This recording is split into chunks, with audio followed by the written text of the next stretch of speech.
Hello everyone. So we are going to start with the topic company accounts. अब देखो, company accounts पढ़ने से पहले हमें तो ये समझना पड़ेगा कि कंपनी किसको बोलते हैं। कंपनी का डेफिनेशन ये पर यहाँ पर गिवन है कि a company is an artificial person created by law. Now what is artificial person? Law के द्वारा बनाया गया एक पर्सन है जो बना बनाया। आर्टिफिशियल का मतलब होता है बना बनाया। रिलायंस एक बना बनाया कंपनी है, टाटा एक बना बनाया कंपनी है। ठीक है, तो हैविंग सेपरेट एंटिटी का मतलब होता है कि ओनर और उसके जो बिजनेस है दोनों को आप अलग अलग ट्रीट करिएगा, दोनों अलग अलग है। ठीक है, with a perpetual succession and a common seal. Sir ये परपेचुअल सक्सेशन क्या होगा, कॉमन सील हो गया? आओ एक्सप्लेन करते हैं थोड़ा। देखो हम यहां पर लिख कर रखे हैं कि कंपनी, हम लोग जब स्टार्ट किए थे अकाउंट्स पढ़ने के लिए तो हम लोग स्टार्टिंग किए थे सोल प्रोप्राइटर का अकाउंट्स मेंटेन करना सीखे थे कि एक अकेला बंदा अगर बिजनेस करता है तो वो बिजनेस कौन कौन सा बुक्स मेंटेन करता है। ठीक है, जैसे ट्रेडिंग पीएल बैलेंस शीट बनाते हैं यहाँ पर भी। उसके बाद पार्टनरशिप बिजनेस करते हैं तो वहां पर क्या करते हैं हम लोग, प्रॉफिट लॉस निकालने के बाद प्रॉफिट लॉस का अप्रोप्रिएशन करते हैं। तो अगर कोई कोई पार्टनरशिप का बिजनेस कर रहा है, कोई सोल प्रोप्राइटर का बिजनेस कर रहा है और एक कंपनी बना के फॉर्म कर रहा है, तो इनमें डिफरेंस क्या है, ये डिफरेंस के बारे में जानना ज्यादा जरूरी है। देखो, अगर अकेला बंदा बिजनेस करे ना, ठीक है, तो उसको स्मॉल स्केल का बिजनेस कर रहा है कोई स्मॉल स्केल, तो उसको बोलेंगे, और अकेले अकेले है तो सोल प्रोप्राइटर बोलो, तब उसको कंपनी बनाने का जरूरत ही नहीं है। सर कंपनी बनता कैसे है? कंपनी बनाने के लिए सबसे पहले बात आपको उसका कंपनी का रजिस्ट्रेशन करवाना पड़ेगा। ठीक है, क्या करना पड़ेगा सर? रजिस्ट्रेशन करवाना पड़ेगा कंपनी का। ठीक है, एमसीए साइट में जाकर, ठीक है, मिनिस्ट्री ऑफ कॉर्पोरेट अफेयर्स में जाकर आपको अपने कंपनी को रजिस्टर्ड करना पड़ेगा कि हाँ हम एक कंपनी बनाए हैं। ठीक है, उसके बाद जैसे ये कंपनी बनाओगे तो कंपनी बनाने के बाद एक फीचर मिलेगा आर्टिफिशियल पर्सन का। So what is artificial person? मतलब कंपनी का आप एक नाम दोगे, जैसे कंपनी का क्या नाम देते हैं हम? A1 limited. अगर आप फर्स्ट टाइम कंपनी बना रहे हो तो आपको लिमिटेड का मौका नहीं मिलेगा, आपको सबसे पहले बनाना पड़ेगा पीवीटी लिमिटेड प्राइवेट लिमिटेड बनाना पड़ेगा। सर ये पीवीटी लिमिटेड क्या होता है, लिमिटेड क्या होता है, अभी आने वाले एक्सप्लेन करने वाले हैं। मतलब आप एक कंपनी बनाए तो कंपनी का नाम दोगे, तो कंपनी का नाम मतलब कंपनी और उसका मालिक दोनों अलग अलग बन गया। ठीक है, अब आपके जो कंपनी आपके कंपनी के नाम से जाना जाएगा। ठीक है, अब जैसे बहुत सारा कंपनी ले लो, ठीक है, जो बेसिकली उसका ओनर कौन है हमको नहीं पता, बट हम लोग, जैसे हम लोग रिलायंस जियो में अगर हमको प्रॉब्लम होता है, नेटवर्क में प्रॉब्लम होता है, तो हम लोग मुकेश अंबानी को कॉल नहीं करते हैं, हम लोग उस कंपनी को कॉल करते हैं। कंपनी में टोल फ्री नंबर होता है, जो भी प्रॉब्लम्स होता है हम लोग उस कंपनी को कॉल करते हैं। ठीक है, ना कि उसके ओनर से हमें कोई मतलब ही नहीं है यहाँ पर। ठीक है, मतलब है लेकिन एक एक पब्लिक को ओनर से मतलब नहीं होना चाहिए, पब्लिक को कंपनी से मतलब होना चाहिए। कंपनी का हम लोगों ने क्या किया, नाम पहचान दिए। ठीक है, that is why it is called registered. ठीक है, कॉमन सील का मतलब यहां पर होता है कि कंपनी का एक सबसे बड़ा फीचर क्या है कि वो कंपनी अपने नाम पे साइन कर सकता है। साइन मतलब कि कंपनी का हाथ पैर तो नहीं है, कंपनी का नाम का स्टैंप रहता है। ठीक है, अगर कोई चेक इशू करना हो या पेमेंट करना हो या परचेज करना हो, ठीक है, तो कंपनी अपना क्या करेगा कि उसी नाम से, ठीक है, स्टैंप ड्यूटी करेगा। अब आ गया था, देखो सेपरेट लीगल एंटिटी यहां पर लिख रखा है कि company can purchase and sell the properties in its own name. अपने नाम पे सामान प्रॉपर्टी परचेज करेगा, बेचेगा। Can open a bank account in its own name. Creditors of the company can sue only the company. सबसे बड़ा feature, जो company का जो क्रेडिटर्स होगा, अगर कंपनी पैसा चुका नहीं पा रहा है तो क्रेडिटर्स जो है वो कंपनी पे शू करेंगे, कंपनी पे केस करेंगे, ना कि उसके ओनर पे शू, आई मीन ओनर पे केस करेंगे। सोल प्रोप्राइटर के केस में और पार्टनरशिप के केस में क्या हो जाता है कि वो कंपनी को, आई मीन कंपनी को नहीं, उसके मालिक को सीधे केस कर किया जाता है। और जो भी पेमेंट करना होता है, जो भी परचेस करना होता है, ये सब कुछ ओनर के नाम पे होता था यहाँ पर। ठीक है, ना कि उसके बिजनेस के नाम पे होता था। यहाँ पर क्या हो रहा है कि सब कुछ कंपनी के नाम पे होगा। तो एक था कॉमन सील। कॉमन सील का मतलब यहाँ पर ये समझ में आया सर कि कंपनी जो है वो चलते रहेगा, उसका एक अपना कॉमन सील है। आगे बढ़ते हैं, कॉमन सील थोड़ा लेटर ऑन भी एक्सप्लेन करेंगे हम आपको। ठीक है, जैसे जैसे टॉपिक आएगा वैसे वैसे बताएंगे। यहां तक ओवरऑल हमको समझ में ये आया कि सर देखो, एक कंपनी अगर बनाना है ना हमें, तो कंपनी को पहले रजिस्टर्ड करो। रजिस्टर्ड करने से क्या होगा, कंपनी का एक अपना पहचान मिलेगा, that is called artificial person. फिर ठीक है, फिर सेपरेट लीगल एंटिटी का मतलब ये समझ में आया कि कंपनी खुद के नाम पे परचेज कर सकता है, खुद के नाम पे सेल कर सकता है प्रॉपर्टीज को, खुद का नाम पे उसका बैंक अकाउंट होगा। अगर कोई आउटसाइडर है तो क्रेडिटर है, तो क्रेडिटर जो है या कोई भी कोई भी अगर कोई आउटसाइडर है वो कंपनी को शू करेगा, ना कि उसके ओनर को शू करेगा। That is why company is known as, company has a limited liability, ना कि unlimited liability. Unlimited liability partnership और सोल प्रोप्राइटर के केस में था, ठीक है। तो ओवरऑल एक कंपनी कैसे फॉर्म होता है, कंपनी का क्या क्या फीचर्स है, कंपनी का क्या क्या बेनिफिट्स है, हम उस इस चीज के बारे में डिस्कशन अभी आपको किए, आपको समझाएं कि कंपनी कैसे बनता है, ठीक है। अब आगे बढ़ते हैं, कंपनी का क्या क्या आई मीन इंपॉर्टेंस है, कंपनी का क्या क्या एडवांटेजेस है, उसके बारे में डिस्कशन किए। अब आगे बढ़ते हैं। देखो, काइंड्स ऑफ कंपनी, कितने तरह का कंपनी बन सकता है। सर अभी आप क्लास 12th में हैं तो अभी आप 3 तरह कंपनी के बारे में जानो, that is private company, public company and 1% company, ठीक है। अगर अकेला बंदा कोई बिजनेस करना चाहता है, कोई कंपनी फॉर्म करके अपना काम करना चाहता है, जैसे कि सपोज करो कि हम अगर क्या कर रहे हैं ना कि एक पेन बना रहे हैं और मेरा स्केल ज़्यादा बड़ा नहीं है, हम अपने बस अपने जहाँ हम रहते हैं, ठीक है, वहीं के आसपास के एरिया में अपने हम गुड्स को सेल करना चाहते हैं। मेरा ऐसा कोई थॉट प्लानिंग नहीं है कि हम ऑल ओवर इंडिया मेरा प्रोडक्ट मेरा बिके, ठीक है, या मेरे दूसरे स्टेट से दूसरे स्टेट में जाए, एक्सपोर्ट करें हम। ये सब चीज़ का मेरा इतना कैपेसिटी नहीं है सर, इतना हम प्रोडक्शन कर ही नहीं सकते हैं। तो ये सब केस में क्या होगा, उसको कंपनी को अपना रजिस्टर्ड करने की जरूरत नहीं है, वो कंपनी फॉर्म करने का ही जरूरत नहीं है। वो नॉर्मल से एक धंधा अपना वो क्या करेगा, बिजनेस स्टार्ट करेगा, ठीक है, उसको सोल प्रोप्राइटर बोल दो, या मिलकर करेंगे तो पार्टनरशिप बोल दो। लेकिन अगर मेरा थॉट प्रोसेस कुछ इस तरीके से है कि मेरा एक ब्रांड नेम बने, ठीक है, मेरा एक ट्रेडमार्क रहे, मेरा एक लोगो बन जाए, मेरा वेबसाइट हो कंपनी का, ठीक है, मेरा अपना ऐप हो, ठीक है, और मेरा प्रोडक्ट ऑल ओवर इंडिया, मेरा प्रोडक्ट फ्लिपकार्ट में, अमेजोन में, हर एक जगह पर मेरा प्रोडक्ट मेरा दिखे, वहां पर भी हम प्रोडक्शन ज्यादा स्केल में करना चाहते हैं, तो फिर आप कंपनी बनाओ, ठीक है। अकेला बंदा बनाएगा तो उसको बोलेंगे 1% कंपनी। कुछ प्राइवेट मतलब कि limited limits of number members to 200, 200 तक अगर मिलकर अगर कोई कोई बिजनेस कर रहा हो तो प्राइवेट कंपनी फॉर्म कर सकता है, ठीक है। अब आते हैं जो कि आपके सिलेबस में आपको पढ़ना है, ठीक है। बेसिकली कंपनी अकाउंट जो चैप्टर वो पब्लिक कंपनी के बारे में पढ़ना होगा हमें, कि पब्लिक कंपनी क्या होता है। पब्लिक कंपनी का कोई लिमिट ही नहीं है, मतलब एज मच जितना जितना लोग पैसा लगाना चाहता है, जितना भी infinite people can come and invest in this type of company. पैसा लगाओ, ठीक है, और बहुत बड़ा बिजनेस करो, जैसे कि तुम्हारा रिलायंस, ठीक है, वो एक लिमिटेड कंपनी है, ठीक है। वो उसमें क्या होता है कि बहुत लोग चाहे मतलब कोई भी रैंडम कोई भी पब्लिक आके उसमें पैसा इन्वेस्ट कर सकता है, और उस कंपनी में पैसा इन्वेस्ट करने के बाद कंपनी कोई भी चीज प्रोडक्शन कर सकता है, बना सकता है, ठीक है। आगे बात करते हैं। देखो यहाँ पर लिखा हुआ है कि paid up share capital 50 lakh rupees, मतलब इस कंपनी का जो कैपिटल होगा वो 50 लाख तक अगर आप इन्वेस्ट कर रहे हैं, ठीक है, तो आपका 1% कंपनी हो जाएगा। एवरेज एनुअल टर्नओवर, मतलब आपका सेल्स जो होगा वो 1 साल का जो होगा वो 2 करोड़ तक होना चाहिए, 2 करोड़ से कम होना चाहिए, तब आप 1% कंपनी से है। अगर ज्यादा हो रहा है ना तो फिर आपको प्राइवेट कंपनी बनाना पड़ेगा, ठीक है। आगे बढ़ते हैं। फिर देखो यहाँ पर कुछ लिख के रखे हैं, प्राइवेट कंपनी, पब्लिक कंपनी और ओपीसी में डिफरेंस क्या है, ठीक है। नंबर ऑफ मेंबर्स यहाँ पर से मिनिमम 2 होना चाहिए। सर यहाँ तो ओपीसी मतलब एक बंदा ना, तो एक ही रहेगा। पब्लिक कंपनी में 7 होते हैं, मैक्सिमम 200, नो लिमिट, यहाँ पर मैक्सिमम भी एक ही होगा सर, ठीक है। इनविटेशन, इनविटेशन का मतलब होता है कि सर यहाँ पर कौन सा कंपनी जो है वो ऑफर करेगा पब्लिक को कि आओ मेरे कंपनी में पैसा इन्वेस्ट करो, ठीक है। प्राइवेट कंपनी लोग यहाँ पर इनविटेशन नहीं कर सकता कि मेरे पैसा में मेरे कंपनी में मेरे कंपनी में आओ और हमें इन्वेस्ट करो, ये नहीं कर सकता प्राइवेट कंपनी सर।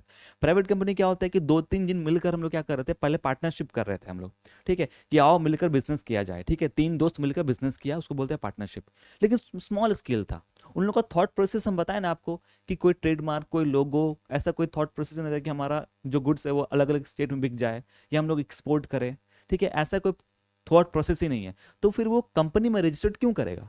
लेकिन 2-3 जन मिलकर क्या किया कि नहीं, हमें हमारा थॉट प्रोसेस कुछ उसी तरीके का है जैसा भी हम आपको बताएं, तो फिर वो क्या करेगा कि वो प्राइवेट कंपनी बनाएगा। अब देखो प्राइवेट कंपनी बनाने के बाद आपको ये समझना पड़ेगा कि आ, यहाँ पर सबसे पहले अगर आप कंपनी स्टार्ट कर रहे हैं ना, तो कंपनी स्टार्ट करिएगा तो आपको प्राइवेट कंपनी बनाना पड़ेगा। देन आफ्टर आफ्टर कुछ समय के बाद अगर आप अच्छा स्केल अप कर रहे हैं तो फिर वो प्राइवेट कंपनी पब्लिक कंपनी में बहुत कन्वर्ट हो सकता है, ठीक है। लेकिन आपको स्टार्ट करना पड़ेगा प्राइवेट कंपनी के साथ से ही। और देखो पब्लिक कंपनी क्या कर सकता है, कैन इनवाइट टू पब्लिक, आओ पब्लिक हमारे बिजनेस में अगर आपको इन्वेस्ट करना है तो आओ इन्वेस्ट करो, आपको इन रिटर्न आपको हम उस पर आपको डिविडेंड देंगे। क्योंकि कंपनी क्या करता है, इशू क्या करता है, शेयर्स इशू करता है। आओ शेयर्स, डिविडेंड, ये सब चीज भी एक्सप्लेन करेंगे, क्योंकि आज कंपनी अकाउंट्स पढ़ रहे हैं ना, तो कंपनी अकाउंट्स में शेयर्स, डिविडेंड्स हम लोग हर एक चीज एक्सप्लेन करेंगे और आप समझोगे अच्छे तरीके से भी। आओ देखो नीचे लिख कर लिस्टेड, पब्लिक कंपनी लिस्टेड होता है, लिस्टेड का मतलब होता है वही कंपनी शेयर्स इशू कर सकता है जो लिस्टेड हो, ठीक है। अब आगे बढ़ते हैं। मीनिंग ऑफ शेयर्स, आ गए हम लोग टॉपिक कि शेयर्स क्या था। अभी आपने एक टर्म यूज किया शेयर्स, वो शेयर्स होता क्या है सर, आइए बताइए। देखो एक नॉर्मल सा कंपनी, कंपनी को हम लोग देखो एक कंपनी बनाए हुए हैं, कंपनी का नाम क्या दिए थे हम लोग, वेट अ सेकंड, कंपनी का नाम दिए थे हम लोग A1 लिमिटेड, A1 लिमिटेड, ठीक है। ये पब्लिक कंपनी है, क्या कर रहा है, पब्लिक को क्या कर रहा है, ऑफर कर रहा है कि आओ तुम्हारे हमारे कंपनी में तुम पैसा इन्वेस्ट करो, ठीक है। ये क्या किया सर, इन लोग दिया पैसा, इन लोग दे रहा है पैसा, ठीक है। कंपनी उसको बिहाफ में क्या देगा, शेयर्स देगा। शेयर्स का मतलब होता है सर कि अगर कंपनी का जो कैपिटल है, सपोज करो कि 50 लाख कैपिटल है, इस 50 लाख रुपए कैपिटल है, और हम लोग क्या करते हैं इस कैपिटल को टुकड़ों में तोड़ देते हैं। अब पब्लिक से पैसा मांगना, पब्लिक में सर अमीर गरीब सब तरह का आदमी है यहाँ पर।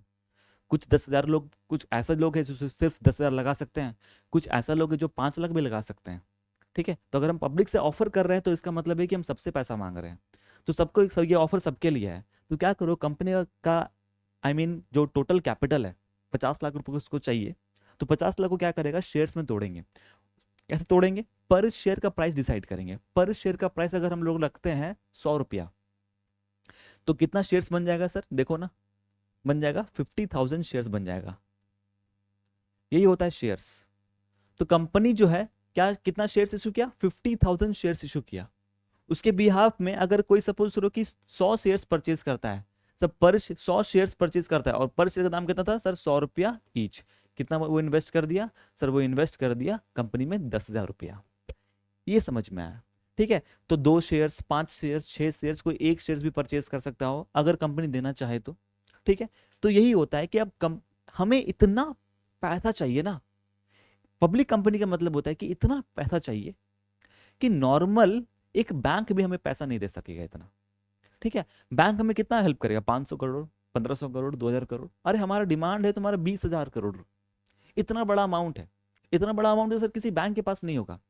तो ये पैसा का इतना जरूरत है, तो कहाँ से पैसा मिलेगा, ये पैसा मिलेगा पब्लिक के पास पैसा है ना।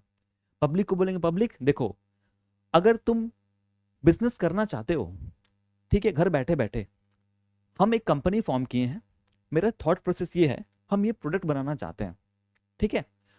अब हमें इतना पैसा चाहिए, हमें पूरा कंपनी को सेटअप करना है, इस्टेब्लिशमेंट करना है, हमें इतना का रिक्वायरमेंट है। आप क्या करो, सिंपल सा बात है कि हम आपको क्या कर रहे हैं, ऑफर कर रहे हैं कि आओ हमारे कंपनी में इन्वेस्ट करो। जब कंपनी प्रॉफिटेबल स्टेज में आएगा तो आप जितना इन्वेस्ट करोगे उसके हिसाब से आपको रिटर्न दिया जाएगा। और आप जो पैसा दे रहे हो ना, कंपनी में इन्वेस्ट कर रहे हो ना, मत समझ जाए कि कंपनी को आप कर्ज दे रहे हो, नो। आप कंपनी को जो भी आप दे रहे हो, आप उतने से आपको मालिक का हक बनाएंगे, आपको मालिकाना हक देंगे आपको हम, ठीक है। अगर आपको कंपनी शेयर्स दे रहा है ना, इसका मतलब ही है कि कंपनी आपको मालिकाना हक दे रहा है, ठीक है। अगर आप किसी भी कंपनी का शेयर्स परचेज करते हैं तो अल्टीमेटली आप कंपनी के मालिक बनते हैं उतने से जितने से आप शेयर्स परचेज कर रहे हैं, ठीक है। समझ में आया। अब क्या समझ में आया, दूसरा चीज ये कि इन रिटर्न अगर आप किसी कंपनी में शेयर्स परचेज कर रहे हैं तो आपको इन रिटर्न क्या मिलेगा, आपको डिविडेंड मिलेगा। सर देखो मालिक प्रॉफिट कमाएगा ना, ये प्रॉफिट वर्ड इस्तेमाल कौन करेगा, the owner of the company, ठीक है। तो सर अभी आपने बताया कि शेयर्स जो परचेज करते हैं वो भी तो एक तरह से मालिक हुए, हाँ, लेकिन आप किस तरह का मालिक बने, आप शेयर्स सब एक शेयर होल्डर है, ठीक है। आपने कंपनी को फॉर्म नहीं किया, आपने कंपनी में पैसा लगाया। अगर आप कंपनी में पैसा लगाते हैं शेयर्स के थ्रू से, तो आपको जो इन रिटर्न मिलेगा उस आपको डिविडेंड बोला जाएगा। सर बात वही है, पैसा लगाए रिटर्न मिला, ठीक है, प्रॉफिट हुआ तो दिया, लेकिन यहां पर किस किस वे में आप इन्वेस्ट कर रहे हैं वो मैटर करता है। आप इन्वेस्ट कर रहे हैं एज अ शेयर होल्डर, आप शेयर्स परचेज किए तो आपको मिलेगा डिविडेंड, ठीक है। एक होता है डिबेंचर्स भी, कंपनी को कर्ज लेना है, सर इतना ज्यादा कर्ज लेना है ना, किसी प्राइवेट कंपनी का भी किसी प्राइवेट बैंक का इतना औकात नहीं है कि हमको इतना पैसा दे दे, ठीक है। तो क्या करेगा, कंपनी बोलेगा देखो अभी हमको ना किसी को मालिकाना हक नहीं देना है, हम क्या करेंगे, हम डिबेंचर्स इशू करते हैं। डिबेंचर्स एक तरह से कंपनी के लिए डेट है, लाइबिलिटी है, कि तुम अगर आप पैसा दे रहे हो ना, तुमको मालिकाना हक नहीं देंगे, तुम एज अ मेरे लिए कर्जदार रहोगे, और उस कर्ज पे तुमको हम इंटरेस्ट पे करेंगे। और एक समय आने के बाद 10 साल के बाद, 5 साल के बाद, अगर कंपनी प्रॉफिटेबल स्टेज पे है या जो भी है, जैसा भी स्टेज में है, 10 साल की वो टेन्योर लिखा रहता है कि 10 साल के बाद आपका जो प्रिंसिपल अमाउंट है, आपने जितना इन्वेस्ट किया, आपको हम रिटर्न कर देंगे। और आपको हर मंथ, 6 मंथ्स, एनुअली, क्वार्टरली, ठीक है, आपको हम क्या करेंगे, आपको उस पर इंटरेस्ट पे करेंगे आपने जितना भी इन्वेस्ट किया। तो कंपनी को अगर फंड्स रेस करना होता है, कंपनी जो अपना फाइनेंस जो है ना, ठीक है, कंपनी सबसे पहला बात, इतना पैसा जो होता है ना वो एक सिंगल ओनर के पास नहीं हो सकता है, अनलिमिटेड लोग पैसा इन्वेस्ट कर सकते हैं।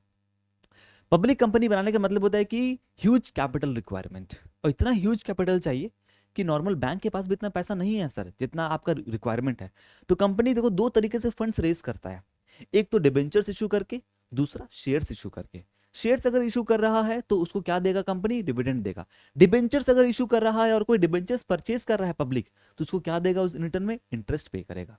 ठीक है, बात आगे बढ़ते हैं हम लोग थोड़ा, तो आपको शेयर्स भी समझ में आएगा कि शेयर्स कैसे कैसे फॉर्म होता है। Late us come further now, types of shares. जैसे कि हम लोग पढ़े types of companies, private, public, 1% company, तीन तरह कंपनी पढ़े। ठीक है, हमें फोकस किस पे करना है सर, पब्लिक कंपनी पे फोकस करना है। प्राइवेट कंपनी का फीचर्स, मेरिट्स, डीमेरिट्स, सर ये सब बिजनेस स्टडीज का टॉपिक है। ठीक है, क्लास 11 का टॉपिक है, ये सब भी हम लोग लेटर में डिस्कस तो किए ही है। अभी हम लोग बात कर लेते हैं, हम लोग पब्लिक कंपनीज के बाद हम लोग अकाउंट्स पढ़ रहे हैं सर। अकाउंट्स में क्या, कंपनी अकाउंट्स में कैसे कैसे अकाउंट्स मेंटेन करना है, इसके बारे में जानेंगे हम लोग सबसे पहले। ठीक है, आगे बढ़ते हैं। तो types of shares, preference shares and equity shares. Preference, sir नाम से लग रहा है कि प्रेफर, सबसे पहले प्रेफरेंस आपको मिलेगा। इक्विटी, रियल ओनर्स, इन्हीं को बोलते हैं रियल ओनर्स, देखो लिख के भी रखा है रियल ओनर्स। और रियल ओनर्स को ही मिलता है वोटिंग राइट्स, क्या करना है, डिसीजंस मेकिंग जो करेगा वो कौन करेगा, इक्विटी शेयर्स लोग करेगा। तो सर प्रेफरेंस ये कौन हो गया, देखो कंपनी जो है ना शेयर्स इशू किया और डिबेंचर्स इशू किया। सबसे पहले तो कंपनी प्रॉफिट कमाए ना कमाए, लोन पे तो कर्ज पे इंटरेस्ट पे करना होता है सर। ठीक है, अगर सपोज करो कि कंपनी फॉर्म हुआ कुछ डिबेंचर्स इशू करके, कुछ शेयर्स इशू करके। शेयर्स दो तरीके से इशू किए थे, प्रेफरेंस और इक्विटी। तो कंपनी सपोज करो द एंड में 31 मार्च को प्रॉफिट ही नहीं कमाया, तो क्या जो जो जो कर्ज दिया था उसको प्रॉफिट से मतलब है कि उसको साल एंड से हमको भाई इंटरेस्ट चाहिए, तुम प्रॉफिट कमाओ ना कमाओ उससे हमको कोई फर्क नहीं पड़ता है, तो हमें प्रॉफिट उसको देना पड़ेगा। विदाउट अर्निंग ऑल्सो, देन मतलब बिना प्रॉफिट कमाए भी हमें लोन लेकर हमें इंटरेस्ट पे करना पड़ेगा अपने कर्ज पे, ठीक कंपनी को। अब देखो, अब हम लोग जाएंगे शेयर होल्डर के पास, बोले शेयर होल्डर्स आप लोग रियल ओनर्स है ना, बोले हाँ हम लोग तो रियल ओनर है, आप लोग मालिक हैं, इस बार कंपनी प्रॉफिट नहीं कमाया, बोले ठीक है कोई बात नहीं, इक्विटी तो समझेगा, बोले हम लोग तो मालिक है, हम लोग जान रहे हैं कि प्रॉफिट नहीं कमाए, कोई दिक्कत नहीं है। प्रेफरेंस वाले लोग बोलेगा ठीक है हम लोग भी समझते हैं, हम लोग भी शेयर होल्डर हैं, हम लोग आपसे अभी पैसा नहीं मांगेंगे। ठीक है, वेट किया, नेक्स्ट ईयर कंपनी बनाया प्रॉफिट, प्रॉफिट बनाया, इंटरेस्ट पे किया, इंटरेस्ट पे करने के बाद प्रेफरेंस को भी जब दिया जा रहा है, ठीक है, फिक्स रेट ऑफ डिविडेंड उनको मिलता है, इनका डिविडेंड फिक्स्ड होता है, तुम चाहे बहुत ज्यादा प्रॉफिट कमाओ चाहे कम प्रॉफिट कमाओ। पहले बोलेगा देखो इस साल का डिविडेंड तो दे रहे हो अच्छी बात है, पिछला साल का डिविडेंड जो नहीं दिए थे वो भी अभी हमको दो, मतलब वी कैन वेट। ठीक है, हम अब वेट करेंगे, कोई दिक्कत नहीं, अब 2 साल 3 साल तक प्रॉफिट मत दो, हम लोग इंतजार करेंगे क्योंकि हम लोग मालिक है, प्रॉफिट होगा तो हमको दो डिविडेंड। ठीक है, लेकिन जब प्रॉफिट होगा तो पिछला साल का या जितने भी साल का तुमने डिविडेंड नहीं दिया है वो जोड़ के दो हमें, और फिक्स रेट दो। ठीक है, अब देखो, अब एक केस और लेते हैं जहां ह्यूज प्रॉफिट होगा, ज्यादा प्रॉफिट होगा। ठीक है, इंटरेस्ट वाले लोग तो उतना ही इंटरेस्ट लेंगे, और ये प्रेफरेंस वाले लोग तो उतना ही डिविडेंड लेंगे, चाहे ह्यूज प्रॉफिट हो चाहे कम प्रॉफिट हो। ठीक है, साइड कर दो। अब रियल मजा कब आएगा, रियल ओनर्स लोगों को, ह्यूज प्रॉफिट हुआ है ना, मस्त आराम से लोग क्या करेंगे, ज्यादा ज्यादा प्रॉफिट जिस जिस हिसाब से लोग इन्वेस्ट किए थे उसके हिसाब से इन लोगों को उतना उतना डिविडेंड्स मिलते रहेगा।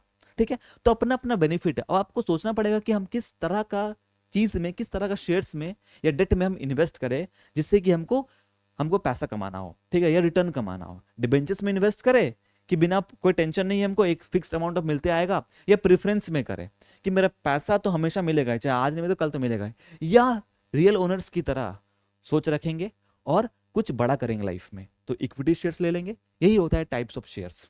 धन्यवाद, आगे बढ़ते हैं। तो इन्हें वोटिंग राइट मिलता है, इनका डिविडेंड फिक्स्ड होता है।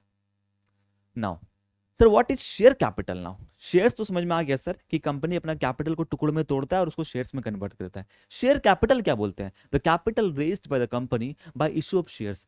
जो भी कैपिटल रेज किया जाता है, एक कंपनी है ना सर, एक कंपनी क्या करता है, कैपिटल्स रेज करता है सर। कैसे रेज करता है सर, पब्लिक से रेज करेगा ना, ये रहा पब्लिक, पब्लिक से कैपिटल रेज करेगा, थोड़ा थोड़ा करके पब्लिक क्या करेगा, पैसा देगा। ठीक है, शेयर्स में इन्वेस्ट करके, भाई शेयर्स में इन्वेस्ट करके वो क्या करेगा, पब्लिक से पैसा लेगा। ठीक है, the capital raised by the company by issue of shares. Company क्या करेगा, इशू करेगा सर, क्या इशू करेगा, शेयर्स इशू करेगा, इशू ऑफ शेयर्स करेगा।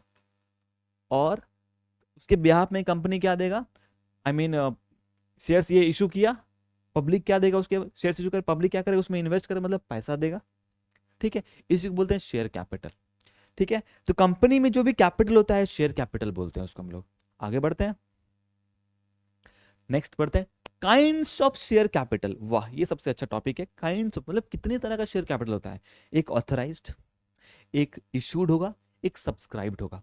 अभी हम लोग जो क्वेश्चंस डिस्कशंस करेंगे ना, ऑथराइज्ड, इशूड और ये सब्सक्राइब पे ही डिस्कशंस करेंगे। इसलिए इस टॉपिक को अच्छी तरीके से समझना, एग्जाम्स में आपको इनको सजा के लिखना पड़ेगा।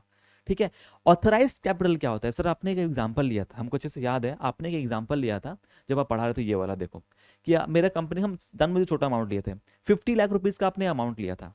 ठीक है, जाहिर सी बात है कि 50 लाख रुपीज, अभी आपने बताया कि 50 लाख अगर मेरा कोई इन्वेस्टमेंट है, तो अगर कंपनी फॉर्म करना चाहते हैं तो ओपीसी में जाओ, अकेला बंदा है तो। ठीक है, लेकिन जानबूझ के अमाउंट ऐसा छोटा ले रहे हैं ताकि कैलकुलेशंस में ईजी हो।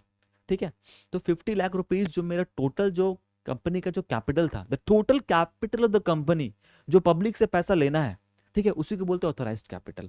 अगर 20,000 करोड़ का अमाउंट हम लिए ना, कि 20,000 करोड़ का कंपनी को रिक्वायरमेंट है, और गवर्नमेंट जो है हमें परमिशन दे दिया कि ठीक है, तुम मार्केट से 20,000 करोड़ तुम रेज कर सकता है, हमें तो 50,000 करोड़ का हमें जरूरत है सर, लेकिन गवर्नमेंट बोला नहीं बाबू, आराम से, थोड़ा 50,000 करोड़ तुमको नहीं दे पाएंगे, पब्लिक से तुम इतना पैसा, अगर पब्लिक से तुम इतना पैसा लेके और भाग गया तो, जैसे विजय माल्या, कंपनी डूब गया था, जो भी Vijay Mallya, I mean Kingfisher में जो भी इन्वेस्ट किया वो तो बैंकक्रप्ट हो गए। ठीक है, तो इस तरह का इंसान के मतलब कि क्या करे, कंपनी फॉर्म किया, कुछ सालों तक बिजनेस किया, प्रॉफिट भी, डिविडेंड भी लाकर दिया, उसके बाद कंपनी क्या हो गया, इंसॉल्वेंट करके वो कहीं और चला गया। तो ऐसा धोखेबाज इंसान से तो बचना पड़ेगा ना, गवर्नमेंट को ये भी सोचना पड़ेगा कि देखो आखिरकार ये कंपनी फॉर्म कर रहा है, ठीक है, और कंपनी के पास है लिमिटेड लाइबिलिटी, अगर कुछ भी नुकसान होता है तो कंपनी पर हम लोग कंपनी से ही सारा रिकवर कर पाएंगे, लेकिन उस पर्सन पे कुछ ऐसा पर्सनल लाइबिलिटी नहीं आएगा, तभी तो वो देश छोड़कर लंदन में आराम से मौज कर रहा है। तो ही समझना पड़ेगा हमें कि गवर्नमेंट हमें परमिशन देता है, आपको कितना भी रिक्वायरमेंट हो, हमें 50,000 करोड़ का रिक्वायरमेंट था, but government has given me the permission of 20,000 crore. The 20,000 crore is only called authorised capital. कि हमें कितना परमिशन मिला सर, 20,000 करोड़ का। आगे बढ़ते हैं, then after issued capital. Sir what is issued capital? अब 20,000 करोड़ का हमें रिक्वायरमेंट है, अरे भाई तो 20,000 करोड़ तुरंत एक जगह तो नहीं लगाना है ना, सबसे पहले हम लोग लैंड परचेज करेंगे, ठीक है, फिर बिल्डिंग बनाएंगे। Sir it will take I think 6 months 1 year at least लगेगा ये सब चीज करने में। तो अभी एक बार में 20,000 करोड़ तो मंगवा लेगा पब्लिक से, तो क्या तुम्हारा 20,000 करोड़ का इन्वेस्टमेंट है? नहीं सर, उतना इन्वेस्टमेंट तो नहीं है। तो एक काम करो ना, जितना जरूरत है उतना करो। तो हम लोग 20,000 करोड़ में से 5,000 करोड़ का इशू किए share capital, that is called issued capital.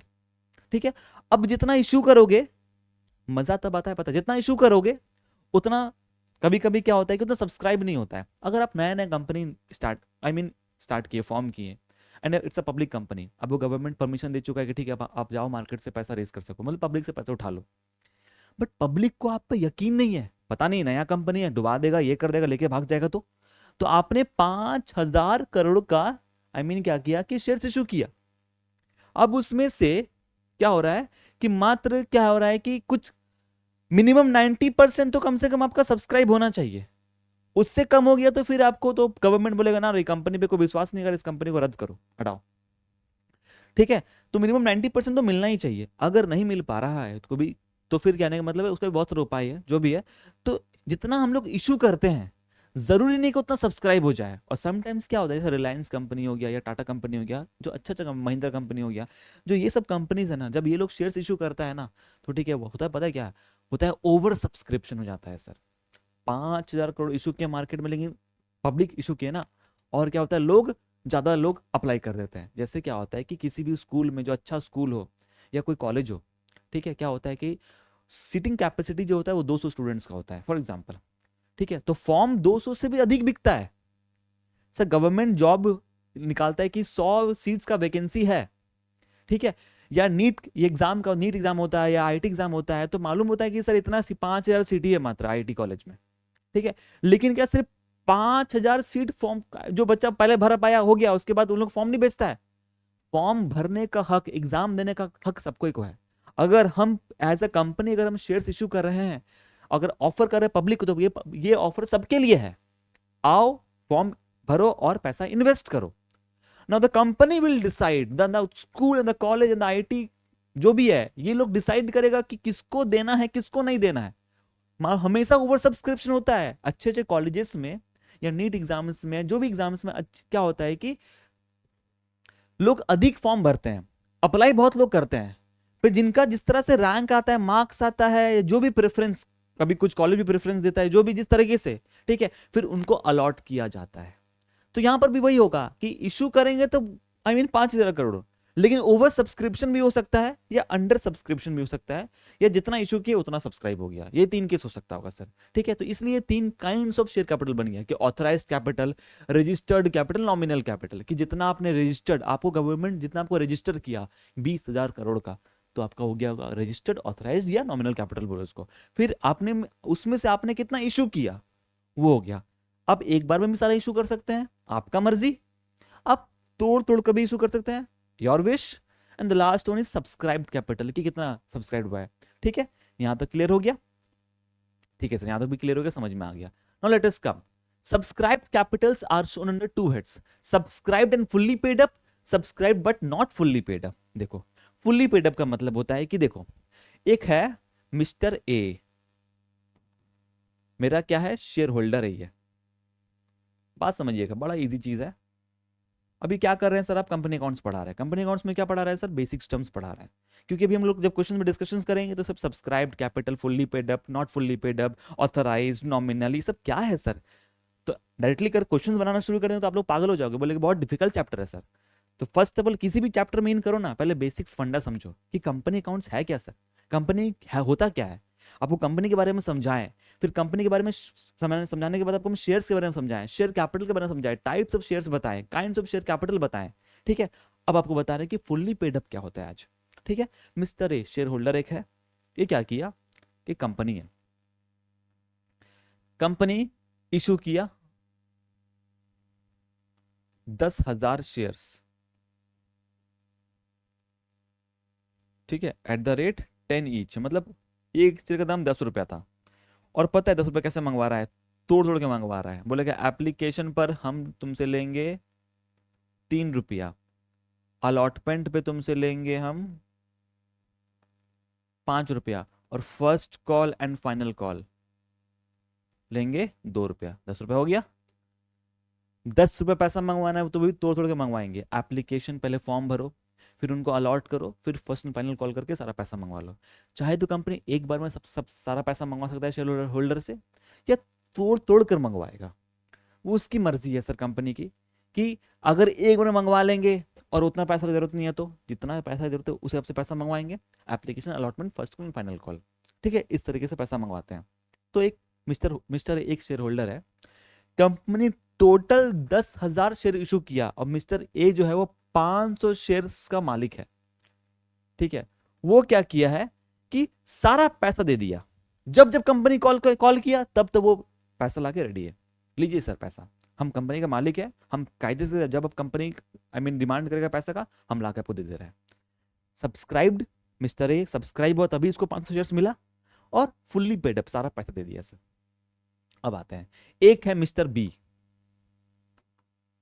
ठीक है, मिस्टर बी क्या किया है, लास्ट का पैसा जब कंपनी कॉल कर रहा है, फर्स्ट कॉल कर रहा है, तो फोन नहीं उठा रहा है, या नॉट रीचेबल, पैसा नहीं दे रहा है। मालिक होकर भी कैसा इंसान है कि पैसा टाइमली नहीं दे पा रहा है। तो सब्सक्राइब तो हुआ है सर, कितना शेयर, इसको 600 शेयर्स मिला गया था, सब्सक्राइब हो गया सर। ठीक है, 600 शेयर्स उसको मिल चुका है, but not fully paid up. उसने कहां तक पैसा दिया सर, अलॉटमेंट तक उसने पैसा दिया है, ऐसा बात नहीं कि पैसा नहीं दिया है। कहां तक उसने पैसा नहीं दिया सर, उसने पैसा नहीं दिया, मेरा लास्ट कॉल का पैसा नहीं दिया। ठीक है, तो उसको ये किस कैटेगरी में आ जाएगा, mister B will come in the category of subscribe but not fully paid up. क्योंकि क्या हो रहा है यहां पर, जितना इसको शेयर सब्सक्राइब हुआ है उसमें से सारा पेड अप नहीं किया सर, टिल अलॉटमेंट तक किया।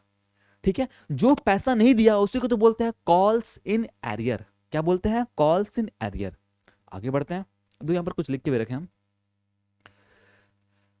Has called up the full nominal value but the share holder has not paid the some part of the nominal value, some part of the nominal value ने इसने पे नहीं किया, सारा फुल्ली कॉल्ड अप तो हुआ था। एक होता है कॉल्ड अप सर, कभी कभी कंपनी पता है क्या करता है, कंपनी कॉल करता है, एप्लीकेशन का पैसा मंगवाया, ठीक है, अलॉटमेंट का पैसा मंगवाया, फर्स्ट कॉल ही नहीं किया है, मतलब अभी तक कॉल ही नहीं किया है, तो फुल्ली कॉल्ड अप नहीं हुआ है अभी तक, ठीक है, यहाँ पर फुल्ली कॉल्ड अप है, सारा पैसा मंगवाया, आप पैसा नहीं दिए हैं, ठीक है, बात समझते हैं, हैज नॉट कॉल्ड अप, ठीक है।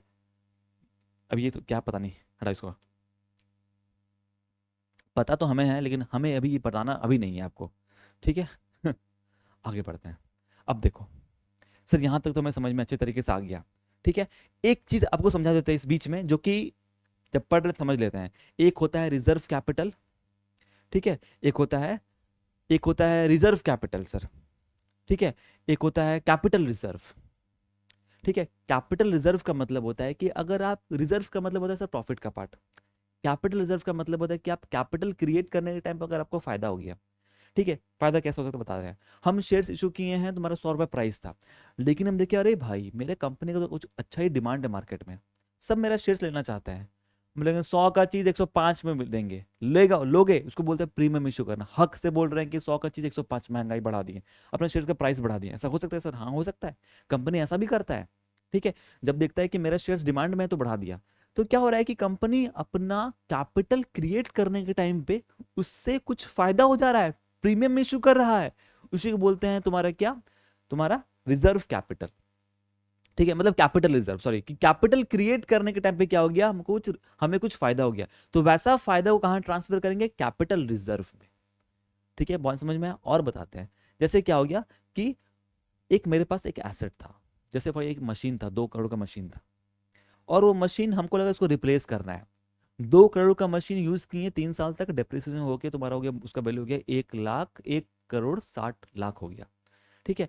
बट पता है जब उसको सेल किए ना तो 1 करोड़ 90 लाख मिल गया हमें, तो 30 लाख का हमको समझ में आ रहा है कि यहाँ क्या हो रहा है, हमको बेनिफिट हो रहा है। ये फायदा कैसे हुआ, कैपिटल क्रिएट करने के टाइम पे ही हम नया एक मशीन को बेचे, ठीक है, 170 के एक लाख 1 करोड़ 70 में बेचे, 1 करोड़ 90 मिल गया, ऐसा फायदा कब हुआ, कैपिटल क्रिएट करने के टाइम पे ही। तो इसको बोलते कहां ट्रांसफर करेंगे, कैपिटल रिजर्व में ट्रांसफर करेंगे। सर बात समझ में हमको आ रहा है?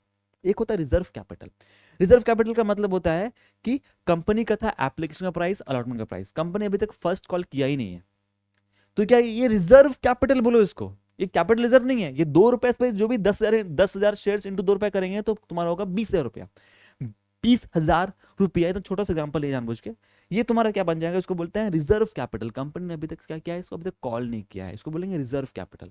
Capital reserve, while creating the capital, the company has made some profits, and that profit is to be transferred in the capital, and in the capital reserve, that is only called capital reserve, ठीक है।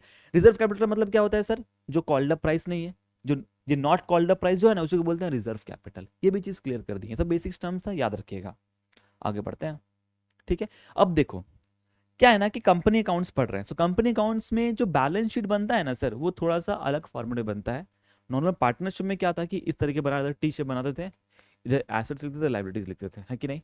यहाँ पर भी वही assets liabilities होगा, but क्या होगा ना कि इस फॉर्म में नहीं बनेगा, इस वे में बनेगा, ठीक है। आते हैं फाइनेंशियल स्टेटमेंट्स ऑफ कंपनीज, ये बताना भी जरूरी है सर, सारा नहीं बताएंगे, थोड़ा थोड़ा चीज बताएंगे जो कि हमें भी काम आने वाला है, जैसे बात समझो।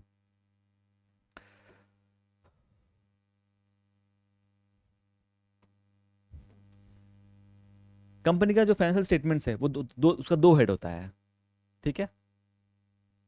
एक बनेगा, एक पहला हेड बोलते हैं हम लोग इक्विटी, इक्विटी का मतलब होता है real owner sir, equity and liabilities, ठीक है सर, क्लियर हो गया।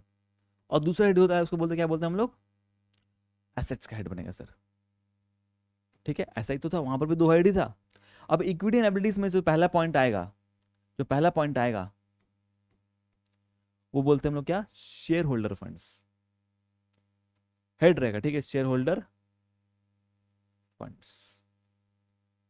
दूसरा बनेगा तुम्हारा क्या, रिजर्व एंड सरप्लस, जो भी रिजर्व वगैरह है वो इस में जाएगा। शेयर होल्डर फंड्स में तुम्हारा क्या जाएगा, कैपिटल, इसी में तुम्हारा शेयर होल्डर फंड्स जो है ना, इसी में तुम्हारा जाएगा capital reserve, sorry capital reserve बोल रहा है, मतलब कि authorised capital, issued capital, subscribed capital, fully paid up, not fully paid up, सब कुछ इसी में दिखाएंगे। इसका बनेगा नोट्स टू अकाउंट्स बनाएंगे।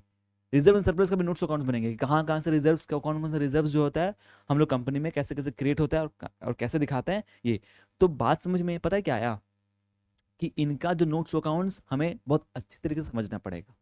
ठीक है, और भी 3-4 पॉइंट है। ठीक है, third point is share application pending allotment money. Share application pending allotment money, ये जो है आपको आपके सिलेबस में नहीं है, पढ़ना नहीं है, बस खाली नाम याद रख लो। ठीक है, चौथा रहेगा तुम्हारा non current liabilities and current liabilities. ठीक है, तो अभी हमें जो आज की क्लास में जो फोकस करना था वो था तुम्हारा शेयर होल्डर फंड्स पे और रिजर्व एंड सरप्लस पे। ठीक है बात, ये चीज हम लोग समझेंगे। और दूसरा तुम्हारा क्या है, एसेट्स में। सर एसेट्स में कितना हेड होगा, बस सिंपल सा sir, current assets and non current assets. ये तुमको ओवरऑल हम तुमको क्या बता दिए, कंपनी का बैलेंस शीट का तरीका। ठीक है, हम ये भी आपको क्लियर करेंगे। सर आप पढ़ा रहे थे कंपनी अकाउंट्स, तो कंपनी अकाउंट्स के तो कंपनी का स्टेटमेंट सबको दिखा रहे हैं कैसे बनता है, कैसे आप शो करोगे authorised capital, issued capital, subscribe capital कैसे शो करेंगे, वही समझा रहे हैं। देखो previous year and current year होता है।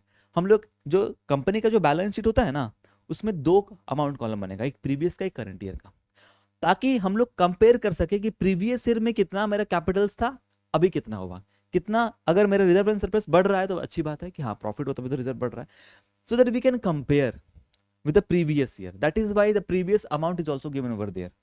ठीक है, इस तरीके से फॉर्मेट बनता है हमारा। यहाँ तक समझ में आ गया होप सो। ठीक है, अब आगे बढ़ते हैं थोड़ा, ये भी समझ में आ गया कि सर इक्विटी लायबिलिटीज का हेड समझ में आ गया। अब आगे बढ़ते हैं, एक क्वेश्चन गिवन है पूरा बढ़िया से, इस क्वेश्चन को डिस्कशंस करेंगे और समझ में आएगा, समझ में, और हम लोग क्या बनाएंगे, फाइनेंशियल स्टेटमेंट्स ऑफ कंपनीज बनाएंगे और पोस्टिंग करेंगे ऑथराइज्ड, इशूड, सब्सक्राइब कैसे कैसे होता है। तो ये हमारा आज का फर्स्ट क्लास था। फर्स्ट क्लास में आई होप कि यू हैव अंडरस्टूड कि कंपनी क्या होता है सर, कौन कंपनी, किसको कंपनी फॉर्म करना चाहिए, कंपनी कैसे बनता है सर, कैसे रजिस्टर्ड होता है, कहाँ से एमसीए साइट में जाएंगे उसको रजिस्टर्ड करवाएंगे, प्राइवेट कंपनी होता है, पब्लिक कंपनी क्या होता है, एंड वन ओपीसी क्या होता है, फिर ऑथराइज समझे, इशूड समझे, प्रेफरेंस समझे, I mean then after preference shares होता है, इक्विटी शेयर्स होता है, ये सब सारा टर्म्स को समझे। तो आज का क्लास इतना ज़्यादा इंपॉर्टेंट है कि हम लोग सारा टर्म्स को मेमोराइज कर सके और सही तरीके से क्लियर कर सके। ये फर्स्ट क्लास था, ये क्वेश्चंस हम आपके सेकंड क्लास में डिस्कस करेंगे और बहुत अच्छे तरीके से आपको समझाएंगे। ठीक है, कैसे बनाते हैं। फिर जैसे जैसे क्लासेस इंक्रीज करेंगे then I will make you understand the how the company is raising the capital, कैसे हमें रिकॉर्ड करना होता है अपने कंपनी अकाउंट्स में, ये सब चीज, ये चैप्टर। ठीक है, बस पेशेंस वाला चैप्टर है, बड़ा इजी चैप्टर है, साथ साथ चलिएगा तो बहुत अच्छी तरह समझ में आएगा। तो ठीक है, आज की क्लास के लिए इतना ही, थैंक यू।